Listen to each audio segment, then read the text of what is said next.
Hello everyone, ये test 29 है। इससे पहले 28 टेस्ट आप जा कर के प्ले लिस्ट में देख सकते हैं। काफ़ी इंपॉर्टेंट क्वेश्चन हमारी टीमों को द्वारा लाया जाता है। आप इसको आसानी से ज्वाइन कर सकते हैं। इसके लिए 7654197532 ये व्हाट्सएप नंबर है। इस नंबर पर मैसेज करना है टेस्ट ज्वाइन। इसके बाद आपको मेन ग्रुप में जोड़ दिया जाएगा। ये 100 रुपया पेमेंट करने के बाद कुछ समय तक ही ये ऑफ़र है। इसके बाद आप पेमेंट बढ़ जाएगा।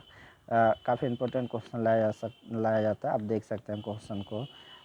प्रथम क्वेश्चन है इस टेस्ट सीरीज का, कनिष्क के शासनकाल में बौद्ध सभा किस नगर में आयोजित की गई थी? तो कनिष्क के शासनकाल में बौद्ध सभा जो है वो चौथी बौद्ध सभा हुई थी, इसको याद रखना है। और ये कश्मीर के कुंडल वन में इसका आयोजन किया गया था। इससे पहले 3 बौद्ध सभा हुआ था। उसमें प्रथम बौद्ध सभा राजगीर में आयोजित किया गया था, दूसरा आपका वैशाली में, तीसरा पाटलिपुत्र में और चौथा ये कश्मीर के कुंडल वन में आयोजित किया गया था। नेक्स्ट क्वेश्चन है, मेगास्थनीज की पुस्तक का नाम क्या है? काफ़ी इम्पोर्टेंट है ये मेगास्थनीज और इनके पुस्तक। ये मूल रूप से मौर्य वंश के बारे में विवरण, मौर्य वंश के प्रशासन के बारे में विवरण देता है। इनके पुस्तक का नाम इंडिका है। ये भी पूछा जाता है क्वेश्चन, मेगास्थनीज किसके राजदूत थे? तो ये सेल्यूकस निकेटर जो थे उनके राजदूत थे। काफ़ी इंपॉर्टेंट पुस्तक है, प्रशासन, मौर्य वंश के प्रशासन के बारे में जानकारी देता है। नेक्स्ट है, हर्षचलित नामक पुस्तक किसने लिखी है? हर्षचलित जो है वो हर्षवर्धन के बारे में रोचक पूर्ण जानकारी देता है। और ये बाणभट्ट जो उनके राजकवि थे, इन्हीं के द्वारा लिखा गया है ये पुस्तक हर्षचलित। इसमें हर्षचलित के ये हर्षवर्धन के दिनचर्या के बारे में भी वर्णन दिया गया है। नेक्स्ट है, मुद्रा राक्षस नामक पुस्तक का लेखक कौन था? मुद्रा राक्षस जो है इनके लेखक विशाख दत्त थे। विशाख दत्त का ये पुस्तक है, काफ़ी इम्पोर्टेंट है। कई बार पूछा जाता है कि मुद्रा राक्षस का संबंध किस वंश से रिलेटेड है, किस वंश के बारे में जानकारी देता है। तो ये भी मौर्य वंश के बारे में जानकारी देता है। और इसमें आप ये काफ़ी अच्छी पुस्तक है ये मौर्य वंश को लेकर के। और इसमें खास करके चाणक्य द्वारा जो युक्ति समझाया जाता है ये चंद्रगुप्त मौर्य को, ये मौर्य वंश के जो संस्थापक थे, कि किस तरह से राजा को चौकन्ना रहना चाहिए, उसके बारे में वर्णन इनमें बारीकी से किया गया है। आप इनको पढ़ सकते हैं। नेक्स्ट है, महावीर स्वामी का जन्म कहाँ हुआ था? तो महावीर स्वामी जो है आप जानते हैं कि ये 24वां तीर्थंकर थे, किसका? जैन धर्म का। और 24वां तीर्थंकर थे और इनका जन्म कुंडग्राम में हुआ था। 600 BC जो है धार्मिक आंदोलन उससे संबंधित है महावीर स्वामी। ये कुंडग्राम में इनका जन्म हुआ था। नेक्स्ट क्वेश्चन है, महात्मा बुद्ध का महापरिनिर्वाण कहाँ हुआ था? तो महात्मा बुद्ध का जो है महापरिनिर्वाण का अर्थ होता है मृत्यु को प्राप्त करना। ये बौद्ध धर्म में इसे महापरिणाम कहा जाता है। और ये कुशीनगर में इनकी मृत्यु हुई थे। ये भी पूछा जाता है कि इनके अंतिम जो है किसको उन्होंने उपदेश दिए? तो छंद नामक व्यक्ति जो थे उनको इन्होंने अंतिम उपदेश दिए। उन्हीं के द्वारा मांस लिया गया था, फिर खाने के बाद उनको उपदेश दिया गया। फिर कुछ देर के बाद इनकी मृत्यु हुई। फिर कुशीनगर के वासी इनको अंत्येष्टि किया गया काफ़ी सम्मान के साथ। नेक्स्ट क्वेश्चन है 7 नंबर क्वेश्चन, महात्मा बुद्ध ने अपना पहला धर्म चक्र परिवर्तन किस स्थान पर दिया? यहाँ धर्म चक्र परिवर्तन का आशय है कि उन्होंने प्रथम उपदेश कब दिए, कहाँ दिए? तो ये प्रथम उपदेश उनके द्वारा सारनाथ में दिया गया। ऐसा क्यों किया गया? बताया जाता है विद्वानों के द्वारा कि उस समय कब, तो 600 BC में सारनाथ जो है महत्वपूर्ण धार्मिक केंद्र था और सांस्कृतिक और धार्मिक केंद्र था। और जो भी विद्वान वर्ग थे वो अपने श्रेष्ठता या अपने जो ज्ञान था उनको वहाँ सिद्ध करने के लिए अपना उपदेश देना पड़ता था। और साथ ही ये भी पूछा जाता है प्रथम बार महात्मा बुद्ध द्वारा किसे उपदेश दिया गया? तो ये उन्हीं लोगों को दिया गया जो उनके साथी थे, जो छोड़ के चले आए थे। अब देखिएगा कि महात्मा बुद्ध वहाँ उपदेश देते हैं। साथ ही ये जैन धर्म से रिलेटेड जो थे महावीर, उन्होंने भी वहाँ सारनाथ में अपना उपदेश दिए। नेक्स्ट क्वेश्चन है, मगध की प्रथम राजधानी कौन सी थी? तो ये गिरिवर्ज और राजगृह जो है मगध की प्रथम राजधानी थे। और जिसका कारण है कि मगध जो है ये गिरिवर्ज या राजगृह ये 5 पहाड़ियों से घिरा हुआ था, ऐसा माना जाता है। और ये पहाड़ी से घिरा होने के कारण सुरक्षित स्थान था, सुरक्षित था, जिसके चलते यहाँ जो है ये मगध के ये इसको राजधानी के रूप में परिवर्तित किया गया था। नेक्स्ट क्वेश्चन है, नंद वंश के पश्चात मगध पर किस राजवंश ने शासन किया था? तो नंद वंश के पश्चात मगध पर जो है मौर्य वंश का शासन हुआ और मौर्य वंश के संस्थापक कौन? चंद्रगुप्त मौर्य थे। नेक्स्ट क्वेश्चन है 10 नंबर क्वेश्चन, मौर्य वंश में शिक्षा का सर्वाधिक प्रसिद्ध केंद्र कौन था? मौर्य वंश में जो शिक्षा का महत्वपूर्ण केंद्र कौन सा था? तो आप जानते हैं कि जहाँ ये चंद्रगुप्त मौर्य भी शिक्षा ग्रहण किए थे, ये तक्षशिला थे, जो अभी वर्तमान पाकिस्तान जो है, पाकिस्तान का लाहौर प्रांत, ये पेशावर प्रांत, उस क्षेत्र में तक्षशिला थे और महत्वपूर्ण शिक्षा के केंद्र थे। दुर्भाग्य की बात यह है कि इनके स्थापना कौन किया था, इनके बारे में विशेष जानकारी नहीं प्राप्त होता है। नेक्स्ट क्वेश्चन है, सभी भक्ति संतों के मध्य एक समान विशेषताएं थी क्या? उन्होंने अपनी वाणी को जो है, जो भी भक्ति संत है अपनी वाणी को उसी भाषा में लिखे जिसे उनके भक्त समझते थे, और ये सबसे महत्वपूर्ण कारण माना जाता है कि 3 बार जो है भारत में भक्ति आंदोलन सफलता प्राप्त किए, और ये तीनों पीरियड में ही, प्राचीन, मेडिएवल और ये आधुनिक पीरियड में। इसका कारण था कि ये बात स्पष्ट भी है कि यदि आप अब भीड़ को इकट्ठा करना चाहते हो तो उन्हीं के भाषा में आपको, ये उनकी वाणी में ही आपको बोलना और समझना पड़ेगा।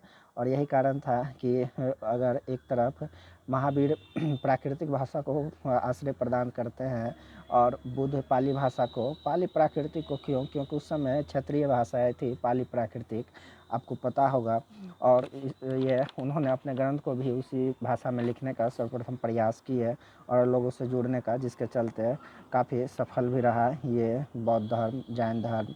नेक्स्ट है, मुगल प्रशासन में मुहतसिब था। तो आप देखिएगा कि मुगल प्रशासन का ब्यूरोक्रेट का लिस्ट तैयार कीजिए तो एक लंबा लिस्ट आपको सामने तैयार हो जाएगा। और मुहतसिब एक ब्यूरोक्रेट ही थे जो लोकाचरण से संबंधित अधिकारी थे। नेक्स्ट क्वेश्चन है 13 नंबर क्वेश्चन 13, अलाउद्दीन खिलजी के आक्रमण के समय देवगिरी का शासक कौन था? कई बार पूछा गया क्वेश्चन है ये रामचंद्र जो है देवगिरी का शासक थे। आप एक और देवगिरी का वर्णन आप सल्तनत पीरियड में ही पाइएगा, जब किसके बारे में? तो जब मोहम्मद बिन तुगलक अपनी राजधानी को ये स्थानांतरित करते हैं, इसके उस समय के बारे में आप जानकारी पाइएगा। नेक्स्ट क्वेश्चन है, मुगल वंश का प्रथम शासक कौन था? तो मुगल वंश का जो है गुलाम वंश का प्रथम शासक कौन था? गुलाम वंश जो है, इनके प्रथम शासक कुतुबुद्दीन ऐबक थे। इन्होंने 1206 ईस्वी में दिल्ली सल्तनत की स्थापना की और गुलाम वंश का नींव रखा। गुलाम वंश को ममलूक वंश भी कहा जाता है। इस क्वेश्चन पे ये भी ध्यान रखना है, यदि आपको पूछा जाए कि गुलाम वंश का या दिल्ली सल्तनत का वास्तविक संस्थापक कौन था, तो वास्तविक में इल्तुतमिश आ जाएगा, और सीधी संस्थापक पूछा जाए तो कुतुबुद्दीन ऐबक सही होगा। नेक्स्ट क्वेश्चन है, राजा राम मोहन राय द्वारा ब्रह्म समाज की स्थापना कब किया गया? तो 1828 ईस्वी में राजा राम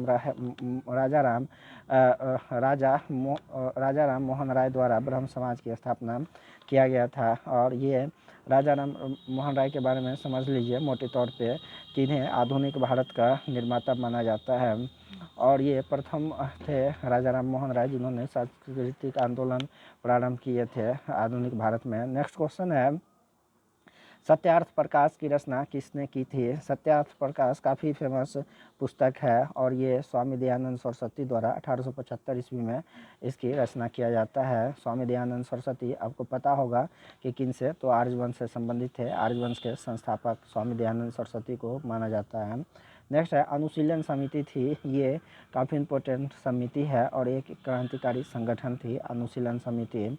नेक्स्ट क्वेश्चन है, सुरक्षा प्रकोष्ठ जिसको रिंग फेंस की नीति कहा जाता है किससे संबंधित है? तो ये वारेन हेस्टिंग्स से सुरक्षा प्रकोष्ठ रिंग फेंस की नीति संबंधित है। ये सुरक्षा प्रकोष्ठ नीति क्या था? तो इनका ये उद्देश्य था कि इस तरह से सर्किल खड़ा करना ताकि जो है उनका साम्राज्य सुरक्षित रह सके, और डायरेक्ट रूप से ये क्षेत्रीय जो राजवाड़े थे उनमें हस्तक्षेप न करना, इस तरह के प्रारंभिक नीति था इनका।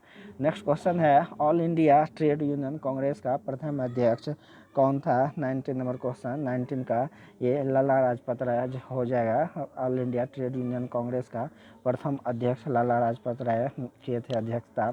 नेक्स्ट क्वेश्चन है, भारत छोड़ो आंदोलन के समय इंग्लैंड का प्रधानमंत्री कौन था? जानते हैं कि 1942 ईस्वी में भारत छोड़ो आंदोलन प्रारंभ होता है और उस समय जो प्रधानमंत्री थे इंग्लैंड के चर्चिल थे और चर्चिल के द्वारा ही महात्मा गांधी को अर्धनग्न फकीर कहा गया था। काफ़ी परेशान करके रखे थे महात्मा गांधी अपनी नीति के द्वारा। आपको पता होगा ये अंग्रेज काफ़ी उनसे डरे हुए थे। ये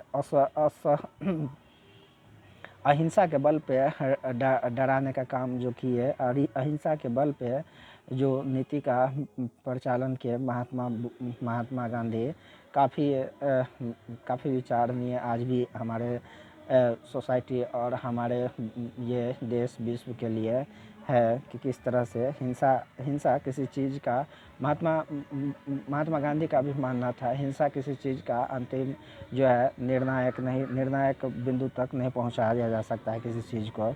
नेक्स्ट क्वेश्चन है, देवबंद के उस विद्वान का नाम बताइए जिन्होंने स्वतंत्रता आंदोलन में महत्वपूर्ण भूमिका निभाई। 21 ये अबुल कलाम आज़ाद होगा। देवबंद के ये थे विद्वान और स्वतंत्रता आंदोलन में भी इनका महत्वपूर्ण योगदान था।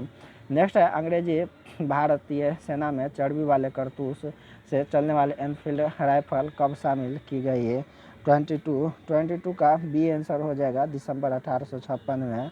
और इसके बाद 1857 में आप जानते हैं कि ये भी एक कारण थे 1857 के विद्रोह का, तो दिसंबर 1856 में इनको शामिल किया गया था। नेक्स्ट क्वेश्चन है, बम्बई में अखिल भारतीय व्यापार संघ कांग्रेस की स्थापना हुई कब हुई थी? तो 1920 ईस्वी में बम्बई में अखिल भारतीय व्यापार संघ कांग्रेस की स्थापना हुआ था। नेक्स्ट क्वेश्चन है, 24 अमृत बाजार पत्रिका की स्थापना किसने की? तो शिशिर कुमार घोष जो है अमृत बाजार पत्रिका के संस्थापक थे। और ये नेक्स्ट क्वेश्चन है, 25 किसने कहा था कांग्रेस आंदोलन न तो लोगों द्वारा प्रेरित था न ही उनके द्वारा सोचा या योजनाबद्ध किया गया था? 25 का बी हो जाएगा ये सर सैयद अहमद खां थे। उन्होंने ये कांग्रेस के बारे में इस तरह के वक्तव्य दिए कि कांग्रेस आंदोलन न तो लोगों द्वारा प्रेरित था न ही उनके द्वारा सोचा या योजनाबद्ध किया गया था। वही डेफरिन द्वारा कांग्रेस को जो है ये अल्पमत या ये कहा ऐसे शब्द का वर्णन मिलता है डेफरिन द्वारा किया गया था। नेक्स्ट क्वेश्चन है 26 गांधी इरविन समझौते के हस्ताक्षरित होने में किसकी महत्वपूर्ण भूमिका निभाई? आप जानते हैं कि गांधी इरविन समझौता कब हुआ? 5 मार्च 1931 ईस्वी में गांधी इरविन समझौता हो जाता है। और इस समझौता के पीछे गोलमेज सम्मेलन महत्वपूर्ण था, लेकिन इसमें महत्वपूर्ण भूमिका तेज बहादुर सरपू द्वारा निभाया गया था। सी आंसर हो जाएगा तेज बहादुर सरपू। नेक्स्ट क्वेश्चन है 27 निष्क्रिय विरोध के सिद्धांत का प्रतिपादन किसने किया? 27 का डी हो जाएगा ये अरविंद घोष द्वारा निष्क्रिय विरोध जिसको पैसिव रेजिस्टेंस कहा जाता है इसका ये सिद्धांत दिए थे। नेक्स्ट क्वेश्चन है 28 निम्नलिखित अखबारों में से कौन सा मुख्यतः उदारवादियों की गतिविधियों का प्रचारक था? काफ़ी इम्पोर्टेंट है और पूछा गया क्वेश्चन है। ये लीडर जो है उदारवादियों के गतिविधियों का ये प्रचारक थे और मदन मोहन मालवीय द्वारा इस अखबार को प्रकाशित किया जा रहा था। मदन मोहन मालवीय इनके इस पत्रिका का ये नींव रखे थे। नेक्स्ट क्वेश्चन है वह कौन सा कांग्रेस अध्यक्ष था जिसने क्रिप्स मिशन व लॉर्ड वेवेल दोनों से वार्ताएं की थी? तो अबुल कलाम आज़ाद जो है लंबा समय तक 1940 से 45 तक ये कांग्रेस का अध्यक्षता की है और इन्होंने ही दोनों ये एक तरह से क्रिप्स मिशन और ये वेवेल दोनों से वार्ताएं की थी। नेक्स्ट क्वेश्चन है 30 नंबर सांप्रदायिक अवार्ड एवं पुनः पैकेट में क्रमशः दलित वर्ग के लिए कितनी सीटें थी? तो ये बी हो जाएगा आंसर 71 और 148 जो है ये दोनों सीटें तय किया गया था। पहले 71 था लेकिन जब ये हुआ समझौता हुआ तो उसको 148 कर दिया गया। नेक्स्ट है निम्नलिखित उद्योगपतियों में कौन से व्यक्ति सबसे लंबे समय तक AICC के खजांची रहे तथा 1930 में जेल भेजा गया? 31 का बी आंसर हो जाएगा जमना लाल बजाज थे। जो लंबे समय तक ये उद्योगपति जो थे ये जमनालाल बजाज, वो लंबे समय तक एआईसी के खजांची रहे। 1930 में जेल भी उनको भेजा गया था। नेक्स्ट क्वेश्चन है, अखिल भारतीय किसान सभा के प्रथम सत्र की अध्यक्षता किसने की? 32 नंबर क्वेश्चन। तो स्वामी सहजानंद द्वारा अखिल भारतीय किसान सभा के प्रथम सत्र की अध्यक्षता किया गया था। स्वामी सहजानंद जो किसान आंदोलन थे उनके अग्रिम कहा जा सकता है, अग्रज कहा जा सकता है, ये लीडर थे और उन्होंने बढ़ चढ़ कर इनमें भाग लिए।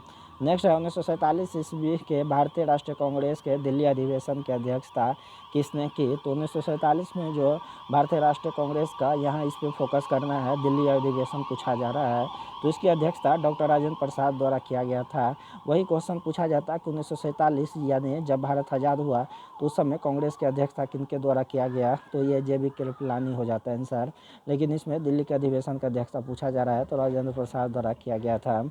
नेक्स्ट है, किसी स्थान का मानक समय निर्धारित करने का आधार होता है। आप जानते हैं कि मानक समय देशांतर के आधार पर ये निर्धारित किया जाता है और ये किसी स्थान का जो है, खास स्थान का अगर बात किया जाए तो ये प्रधान मध्याह्न रेखा जो होता है उस स्थान से प्रधान मध्याह्न रेखा एक मान लिया जाता है और वहीं से समय को निर्धारित किया जाता है। डी आंसर हो जाएगा। नेक्स्ट क्वेश्चन है, बोडो निवासी है। बोडो कहाँ का निवासी? तो ये गारो पहाड़ी के निवासी है बोडो, ये हो जाएगा आंसर। नेक्स्ट क्वेश्चन है, 36 पनामा नहर जोड़ता है। आप जानते हैं पनामा नहर कहाँ है? तो अमेरिका के पास है और ये प्रशांत महासागर को अंध महासागर से जोड़ने का काम करता है। पनामा नहर के नॉर्थ में नॉर्थ अमेरिका, साउथ में साउथ अमेरिका, या वहाँ साउथ अमेरिका है, ये मेक्सिको के पास। नेक्स्ट क्वेश्चन है, माउंट एटना है क्या है? काफ़ी प्रसिद्ध है शब्द ये और काफ़ी फेमस शब्द भी है। एक ज्वालामुखी है माउंट एटना, इटली का ज्वालामुखी है और ये सक्रिय ज्वालामुखी का उदाहरण है। ये भी पूछा जाता है कभी कभी कि किसका उदाहरण है, तो ये सक्रिय ज्वालामुखी होगा। नेक्स्ट है, हिमालय का पर्वत पदीय प्रदेश कौन सा है? तो हिमालय का पर्वत पदीय प्रदेश ये शिवालिका है। इसका इस तरह से याद किया जाता है, काराकोरम, लद्दाख, पीर पंजाल और ये शिवालिका, इस तरह से रेंज है इनका और ये रेंज कभी कभी पूछ लिया जाता है आगे पीछे करके। नेक्स्ट क्वेश्चन है, भारत का सबसे बड़ा रबर उत्पादक राज्य कौन सा है? तो ये काफ़ी इजी क्वेश्चन है, केरल जो है सबसे बड़ा रबर उत्पादक स्टेट है। नेक्स्ट है, आम्रवर्षा है। आम्रवर्षा क्या है? ये भी इम्पोर्टेंट क्वेश्चन है। ये बिहार एवं बंगाल में मार्च महीना में होने वाली वर्षा को आम्रवर्षा कहा जाता है। नेक्स्ट है, पूर्वी घाट एवं पश्चिमी घाट का मिलन स्थल है। आप जानते हैं कि नीलगिरी जो है पूर्वी और पश्चिमी घाट का मिलन स्थल है, बी हो जाएगा आंसर। नेक्स्ट क्वेश्चन है, भारत अपनी आवश्यकता से अधिक उत्पादन करता है किस चीज़ का? तो ये चाय का आवश्यकता से अधिक उत्पादन किया जाता है भारत द्वारा। नेक्स्ट है, कोयला उत्पादन में राज्यवार घटता क्रम कौन सा है? 43 नंबर क्वेश्चन। 43 का ये हो जाएगा, ये बिहार, मध्य प्रदेश और पश्चिम बंगाल घटता क्रम में बिहार सबसे ज़्यादा, मध्य प्रदेश और फिर पश्चिम बंगाल। एक और न्यूज है कि बिहार में जो है ये करंट से रिलेटेड है, सोना का महत्वपूर्ण खान खोजा गया है, तो इसको आप याद रखिएगा और ख़ास करके मुंगेर क्षेत्र में। नेक्स्ट है, ग्रैंड कैनियन है। ग्रैंड कैनियन क्या है? 46 का बी 44 का ए हो जाएगा, एक खड़ है ग्रैंड कैनियन, आपको पता होगा। नेक्स्ट क्वेश्चन है, 45 भारत के विभिन्न राजनीतिक दलों को राष्ट्रीय या क्षेत्रीय दल का दर्जा देने का अधिकार किसके पास है? तो काफ़ी इजी क्वेश्चन है, ये चुनाव आयोग जो है इन्हीं के द्वारा ये राष्ट्रीय या क्षेत्रीय दल का दर्जा दिया जाता है। नेक्स्ट है, निम्नलिखित में से भारत में मौलिक कर्तव्य कौन सा है? तो भारत में मौलिक कर्तव्य जो है ये भी हो जाएगा, हमारे मिली जुली संस्कृति के समृद्ध विरासत को संरक्षित एवं उनका महत्व करना। ये न्यायपालिका कार्यपालिका पृथक ये नीति निर्देशक का भाग है। बच्चों को मुफ्त शिक्षा मौलिक अधिकार का भाग हो गया है और छुआछूत अंत ये अनुच्छेद 17 के तहत मौलिक अधिकार का हिस्सा है ये। नेक्स्ट क्वेश्चन है 47, लोकसभा के चुनाव में निर्वाचित होने के लिए किसी व्यक्ति के लिए न्यूनतम आयु चाहिए? ये लोकसभा पूछा जा रहा है और ये 25 वर्ष हो जाएगा। पंचायत में 21 वर्ष है और वोट डालने का आयु 18 वर्ष निर्धारित किया गया है। नेक्स्ट क्वेश्चन है 48, भारतीय संविधान का कौन सा अनुच्छेद संवैधानिक प्रावधानों की संघीय या संसद या राज्य विधान पालिकाओं द्वारा बनाए गए नियम कानूनों पर प्राथमिकता प्राप्त करता है? ये इंपॉर्टेंट क्वेश्चन है। 48 का सी हो जाएगा आपका 245, ये अनुच्छेद 245। नेक्स्ट क्वेश्चन है 49 राज्यसभा के सभापति कौन होते हैं? तो आपको जानते हैं कि उपराष्ट्रपति जो है राज्यसभा का ऑटोमेटिक सभापति बन जाते हैं। नेक्स्ट है भारतीय राजनीतिक व्यवस्था में इनमें कौन सर्वोच्च है? तो भारतीय राजनीतिक जो व्यवस्था है इसमें संसद को ये संविधान को सर्वोच्च माना जाता है और संविधान के अनुसार ही ये काम किया जाता है। आपको पता होगा यहाँ कोई भी सर्वोच्च नहीं है, संविधान सर्वोच्च है। नेक्स्ट है भारतीय राजनीतिक व्यवस्था में कार्यपालिका खाली जगह के अधीन रहकर कार्य करती है। तो ये विधान पालिका के अधीन कार्यपालिका जो है रहकर कार्य करती है। नेक्स्ट क्वेश्चन है 52 राजनीतिक शब्दावली में शून्यकाल का अर्थ क्या है? तो शून्यकाल का अर्थ है प्रश्नकाल के ठीक बाद का जो समय होता है इसे शून्यकाल कहा जाता है ये राजनीति के शब्दावली में। नेक्स्ट क्वेश्चन है उस समय ये कई सारे क्वेश्चन पूछे जाते हैं, पूछ सकते हैं। नेक्स्ट है 42वें संविधान संशोधन के 10 आधार आदेशों का किस नाम से जाना जाता है? तो 42वें संविधान संशोधन में 10 आधार जो जोड़ा गया था वो मौलिक कर्तव्य के नाम से जाना जाता है। अब मौलिक कर्तव्यों की संख्या 11 हो गई है। नेक्स्ट क्वेश्चन है राज्य सरकार का कार्यकारी अध्यक्ष या प्रमुख कौन है? तो राज्य सरकार का कार्यकारी अध्यक्ष संविधान के अनुसार ये राज्यपाल होते हैं, तो बी हो जाएगा। नेक्स्ट क्वेश्चन है 55 कानूनी विषय पर राज्य सरकार को कौन परामर्श देता है? काफ़ी इंपॉर्टेंट क्वेश्चन है ये भी। तो ये एडवोकेट जनरल जो है वो कानूनी विषय पर राज्य सरकार को ये परामर्श देते हैं और राज्यपाल के प्रसाद प्रयत्न ये एडवोकेट जनरल जो अपने पद पे बने रहते हैं। नेक्स्ट है भारत में निम्नलिखित में से किसके अंतर्गत पंचायती राज प्रणाली की व्यवस्था की गई है? तो ये नीति निर्देशक तत्व के अंतर्गत जो है पंचायती राज प्रणाली की व्यवस्था की गई है। नीति निर्देशक तत्व के अनुच्छेद 40 में पंचायत राज की व्यवस्था का वर्णन मिलता है। नेक्स्ट है पंचायत राज की त्रिस्तरीय प्रणाली क्या क्या है? 57 नंबर क्वेश्चन। तो ये ग्राम पंचायत है, ये पंचायत गांव लेवल पर होता है, पंचायत समिति ब्लॉक लेवल पे और जिला परिषद जिला लेवल पर होता है। ग्राम पंचायत, पंचायत समिति और जिला परिषद ये हो जाएगा त्रिस्तरीय प्रणाली। नेक्स्ट है संविधान का 73वां संशोधन संबंधित है, किससे संबंधित है? तो ये पंचायती राज प्रणाली से संबंधित है। और 74वां संविधान संशोधन अगर पूछा जाए तो नगर पालिका से होगा। नेक्स्ट है भारत की 9वीं पंचवर्षीय योजना की अवधि थी, तो ये 1997 से 2002, आप इसको कैलकुलेट कर सकते हैं, ये अवधि था। नेक्स्ट क्वेश्चन है पिछले दशक के दौरान भारतीय अर्थव्यवस्था किस क्षेत्र का महत्वपूर्ण विकास हुआ? आप जान रहे हैं कि भारत में सबसे ज़्यादा योगदान किसका है? सर्विस सेक्टर का है और ये तृतीय क्षेत्र से रिलेटेड है और पिछले दशक में ये इनका काफ़ी विकास हुआ जिसके चलते ये प्रथम स्थान पर आ चुका है। नेक्स्ट क्वेश्चन है ये 61 किसी देश की प्रति व्यक्ति आय प्राप्त की जाती है किससे? तो ये जनसंख्या और राष्ट्रीय आय से ये डिवाइड करके जनसंख्या से ये राष्ट्रीय आय से जनसंख्या में डिवाइड किया जाता है और प्रति व्यक्ति आय निकाल लिया जाता है। नेक्स्ट है निम्न में से कौन दो परोक्ष कर है? तो ये बिक्री और उत्पाद शुल्क जो है ये दोनों परोक्ष कर माना जाता है। नेक्स्ट क्वेश्चन है 63 रुपये का अंतिम बार अवमूल्यन किया गया था, कब किया गया था? तो ये जुलाई 1991 में रुपये का अंतिम बार अवमूल्यन किया गया है। अगर पूछा जाए कि रुपये का कितनी बार अभी तक अवमूल्यन किया गया है, तो ये 3 बार अभी तक अवमूल्यन किया गया है। फर्स्ट बार 1948 में किया गया था और सेकेंड बार 1968 के करीब किया गया था और थर्ड बार 1991 में जब न्यू इकोनॉमी पॉलिसी को लागू किया गया। नेक्स्ट है भारत में कृषि क्षेत्र श्रम शक्ति के कितने प्रतिशत लोगों को प्रत्यक्ष रोजगार प्रदान करता है? काफ़ी इंपॉर्टेंट का यह है सेक्टर, एग्रीकल्चर से रिलेटेड है। ये 65% जो है लोगों को ये रोजगार प्रदान करता है। नेक्स्ट क्वेश्चन है 65 वर्तमान समय में भारत का सबसे बड़ा व्यापारिक हिस्सेदार कौन है? यह है 65। तो ये यूएसए जो है वर्तमान समय में सबसे बड़ा व्यापारिक हिस्सेदार है और यूएसए के साथ हमारा ट्रेड जो है सरप्लस में है, बाकी चाइना के साथ काफ़ी लॉसेज है। नेक्स्ट है बैंक द्वारा लाए गए निम्नलिखित में से किस भुगतान उपाय को प्लास्टिक मुद्रा के नाम से जाना जाता है? तो ये क्रेडिट कार्ड जो होता है उनको प्लास्टिक मुद्रा के नाम से जाना जाता है। नेक्स्ट क्वेश्चन है सापेक्ष निर्धनता का अर्थ है, सापेक्ष निर्धनता का क्या अर्थ होता है? 67 तो डी होगा आर्थिक असमानता है। सापेक्ष निर्धनता का अर्थ होता है आर्थिक असमानता है।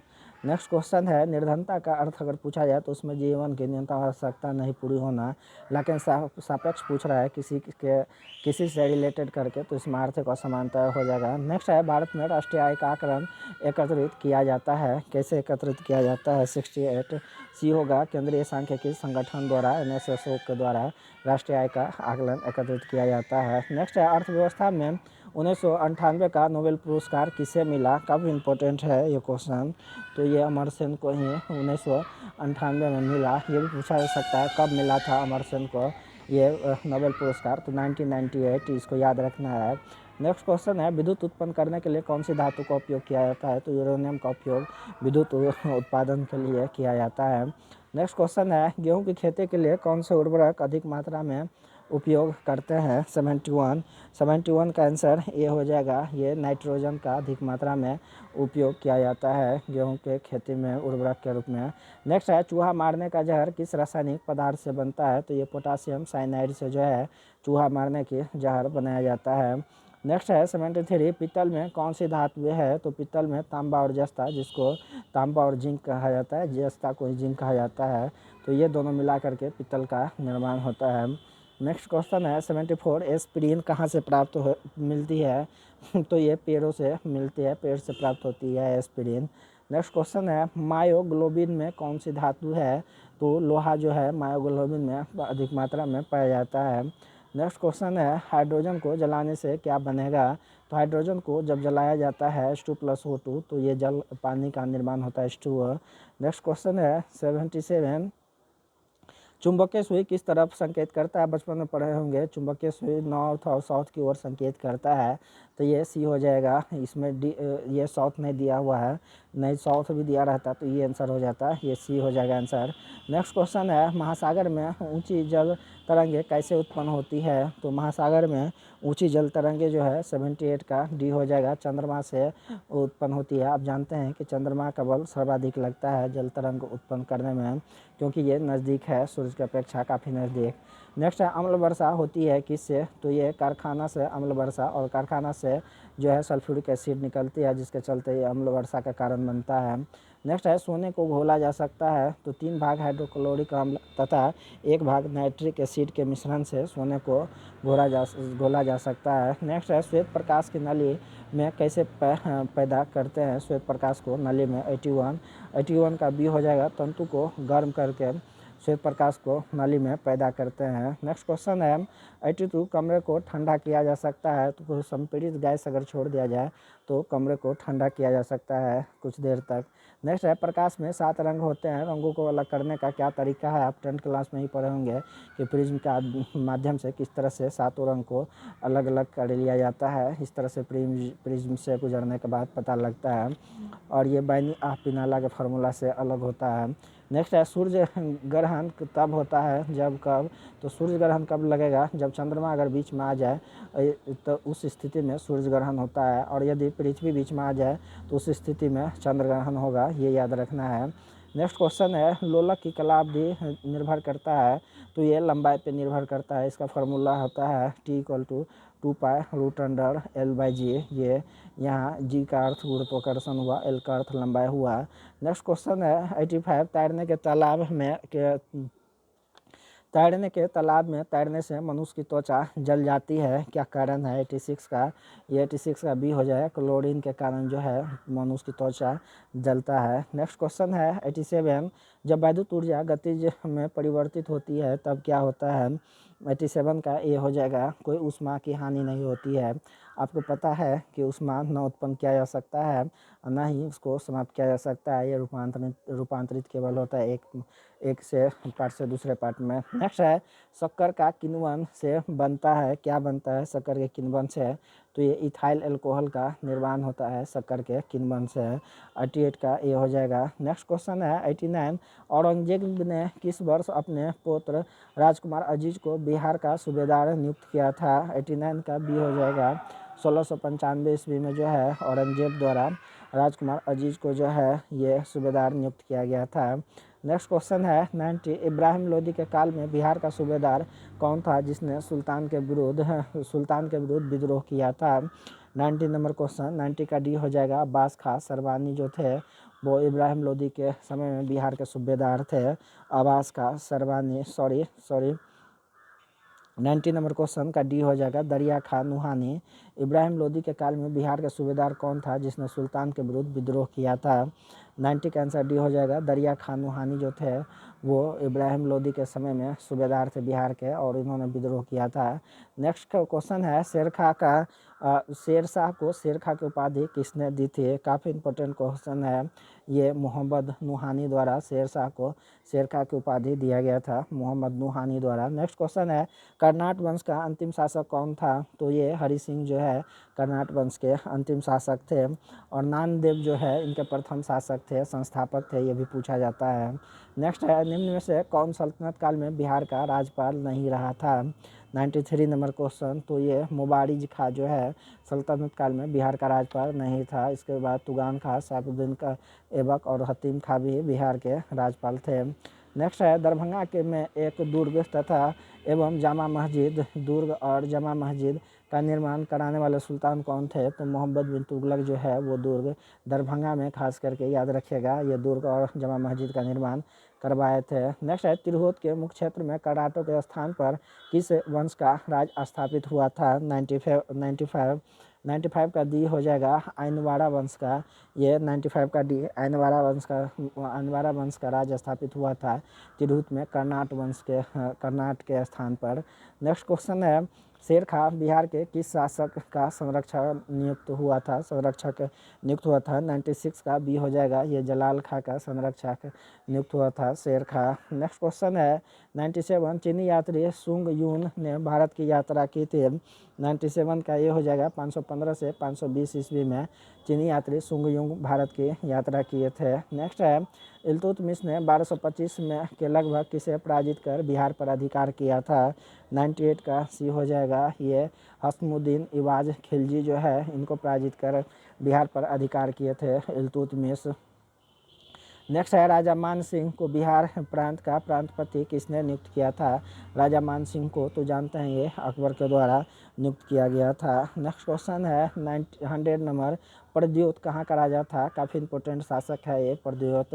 600 BC जब महाजनपद थे और ये अवंती के शासक थे। और प्रद्योत जो है अवंती का शासक, ये मगध के लिए एक तरह से बहुत बड़ी चुनौती खड़ा करते थे, बाद में इसको जो है पराजित किया गया। नेक्स्ट क्वेश्चन है 101, यहाँ से आपका करंट अफेयर्स स्टार्ट हो जाता है। केंद्रीय मंत्रिमंडल ने 20 जनवरी 2021 को भारत और किस देश के बीच सौर ऊर्जा के क्षेत्र में सहयोग के लिए सहमति पत्र पर मंजूरी दी है? तो उज्बेकिस्तान के साथ। 101 का आंसर ये हो जाएगा। नेक्स्ट क्वेश्चन है 102, केंद्र सरकार ने हाल ही में जम्मू कश्मीर में कितने मेगावाट के रेटले पावर प्रोजेक्ट को मंजूरी दी है? 102, तो 2 का आंसर सी हो जाएगा 850 मेगावाट।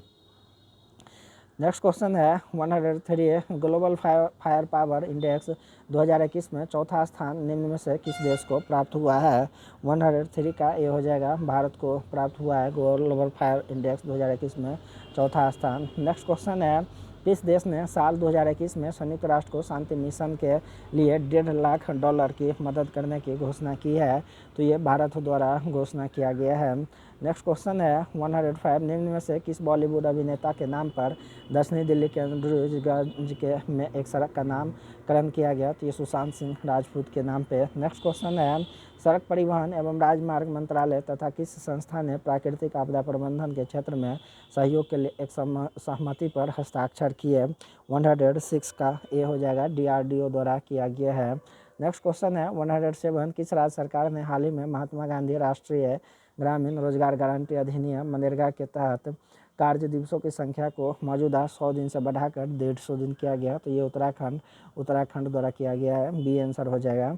नेक्स्ट क्वेश्चन है 108, अदानी समूह ने हाल ही में कितने हवाई अड्डों के विकास, संचालन और प्रबंधन के लिए भारतीय विमानपत्तन प्राधिकरण के साथ एक रियायत समझौता पर हस्ताक्षर किया है? 108 का सी हो जाएगा आंसर, ये 3। नेक्स्ट क्वेश्चन है 109, निम्न में से किस राज्य सरकार ने बागवानी विकास मिशन की घोषणा की? 109 का ये हो जाएगा, ये गुजरात द्वारा जो है बागवानी विकास मिशन की घोषणा किया गया।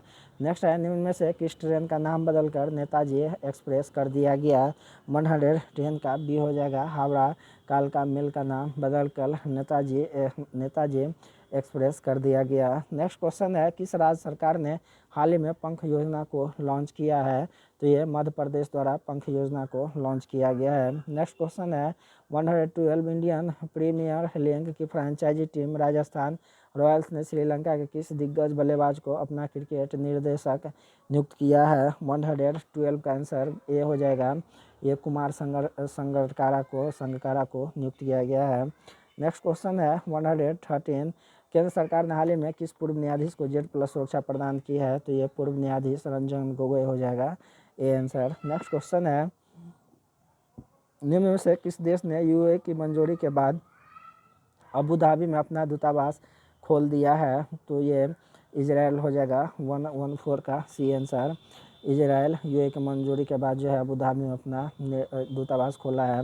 नेक्स्ट है, अमेरिकी राष्ट्रपति जो बाइडन ने हाल ही में स्टार्ट संधि को कितने साल तक बढ़ाने का प्रस्ताव दिया है? 115 का सी हो जाएगा, ये 3 साल तक स्टार्ट संधि को बढ़ाने का प्रस्ताव दिया है। नेक्स्ट है, जापान के किस पूर्व प्रधानमंत्री को भारत सरकार द्वारा देश के दूसरे सर्वोच्च नागरिक पुरस्कार पद्म विभूषण से सम्मानित किया गया है? 116 का सी हो जाएगा, शिंजो आबे। काफ़ी मित्र थे, ये मित्रतापूर्ण व्यवहार वैसे भी जापान का शुरू से ही भारत के प्रति रहा है।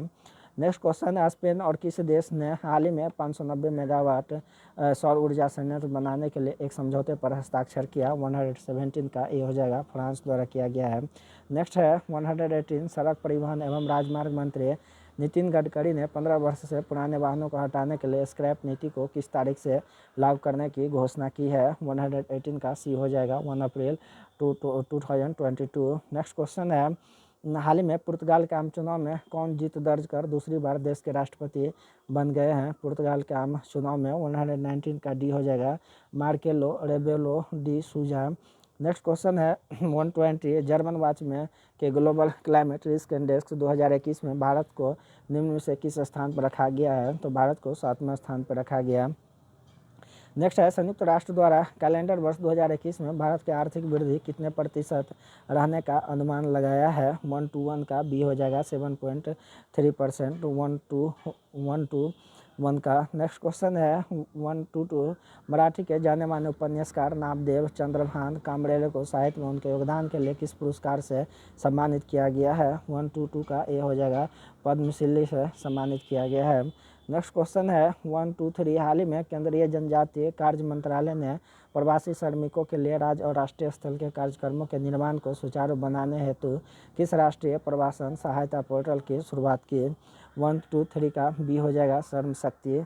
नेक्स्ट क्वेश्चन है 124, हाल ही में किस राज्य सरकार ने एक ऑनलाइन कार्यक्रम के माध्यम से जेल पर्यटन पहल की शुरुआत की? काफ़ी इंपॉर्टेंट क्वेश्चन है और ये महाराष्ट्र द्वारा शुरू किया गया है। नेक्स्ट है, केंद्रीय मंत्री किरण रिजिजू ने गणतंत्र दिवस की परेड में निम्न में से किस राज्य की झांकी को प्रथम पुरस्कार दिया? तो ये उत्तर प्रदेश के झांकी को।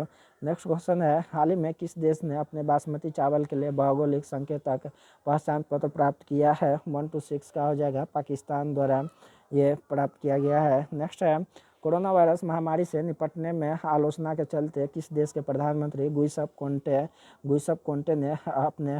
कोंटे ने इस्तीफा दे दिया? तो ये इटली का, ये दोनों इंपॉर्टेंट है, नाम भी और देश भी, गुइसेप कोंटे इटली। नेक्स्ट है, किस देश ने हाल ही में वैश्विक ऊर्जा सुरक्षा स्थिरता एवं ऊर्जा सहयोग को मजबूत करने हेतु अंतर्राष्ट्रीय ऊर्जा एजेंसी के साथ रणनीतिक साझेदारी समझौता किया है? 128 का बी हो जाएगा, ये भारत द्वारा किया गया है। नेक्स्ट है 129, गोवा में आयोजित होने वाले 51वें भारतीय अंतर्राष्ट्रीय फिल्म महोत्सव में किस देश को कंट्री इन फोकस के तौर पर चुना गया? तो ये बांग्लादेश को कंट्री इन फोकस के तौर पर चुना गया। नेक्स्ट है, पद्म विभूषण से सम्मानित किस महान शास्त्रीय गायक का 89 वर्ष की उम्र में निधन हो गया? 130 का ये हो जाएगा, गुलाम मुस्तफ़ा खान। नेक्स्ट क्वेश्चन है 131, कोरोना वायरस महामारी से निपटने में आलोचकों के चलते किस देश के प्रधानमंत्री गुइसेप कोंटे ने हाल ही में इस्तीफा दे दिया? ये इटली का गुइसेप कोंटे। ये 2 बार क्वेश्चन आ गया है। नेक्स्ट क्वेश्चन है 132, भारत का निम्न में से कौन सा खिलाड़ी मात्र 44 दिनों के अंदर सभी फॉर्मेट के अंतर्राष्ट्रीय क्रिकेट में डेब्यू करने वाला पहला भारतीय बन गया है? 132 का डी हो जाएगा ये टी नटराजन, केवल 44 दिन में। नेक्स्ट क्वेश्चन है 133, दूरसंचार उपकरण और सेवा निर्यात संवर्धन परिषद TEPC ने किसको न्यायाध्यक्ष नियुक्त किया? 133 का ये हो जाएगा ये संदीप अग्रवाल को न्यायाध्यक्ष नियुक्त किया गया है। नेक्स्ट है सुप्रीम कोर्ट बार एसोसिएशन के किस अध्यक्ष ने तत्काल प्रभाव से अपने पद से इस्तीफा दे दिया? 134 का डी हो जाएगा ये दुष्यंत दवे जो है तत्काल अपने प्रभाव से जो है इस्तीफा दे दिया दुष्यंत दवे।